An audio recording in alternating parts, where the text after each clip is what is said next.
విశ్వాసుల దగ్గరికి యాజకుడు పోవాలన్నా, యాజకుల దగ్గరికి విశ్వాసులు రావాలన్నా ఒక నిబంధన ఉంది. ఆ బలిపీఠం ఎవరు తాకకూడదు. ఆ మధ్య తెర యేసుక్రీస్తు నిర్ణయించాడు. యాజకుడికి విశ్వాసులకు మధ్య మరొక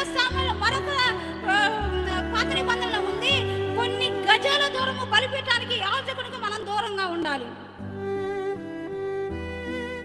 ఎప్పుడైతే తండ్రి ఆ విధంగా ఏడ్చాడో తెర కూడా నడుముకి చినిగిపోయిందంట. ఆలోచించింది ఆ తండ్రి ఏడుపంటే. ఈరోజు మన వాళ్ళు ఏడుస్తారు. ఎందుకు ఏడుస్తారు తెలుసా?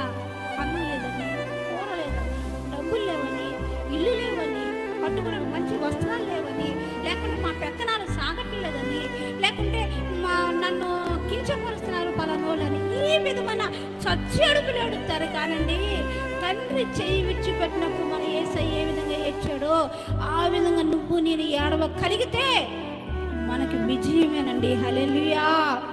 సాతాను ఎన్నడూ మన మీదకి జయం పొందలేడు. సాతాను ఎన్నడూ మనం చూసి నవ్వలేడు. దుష్టుడు మనం చూసి పారిపోతాడు. ఎప్పుడో తెలుసా? తండ్రితో నువ్వు సన్నిహిత సంబంధం కలిగి ఉన్నప్పుడు, గచ్చమనే అనుభవం నీకు ఉన్నప్పుడు. ఈరోజు ప్రభు మాట్లాడుతున్నాడు, నన్ను ఎందుకు చేయించిపెట్టు. ఆకాశం ఆ కేకని తట్టుకోలేకపోయిందండి. ఆకాశం చీల్చబడుతుంటే మామూలు మాటలు కాదు. తెర ఏదో పలసటి తెరగాలది, కొన్ని వందల అడుగులు మంద ఉన్న తెర అది. ఆ తెర నడుమికి, ఆయన కేకకి నడుమికి చినికి బద్దలైపోయిందంట. ఈరోజు యేసయ్య సిలువలో వేసిన కేకలు నీ కొరకు నా కొరకు, ఎవరి కోసమో కాదు.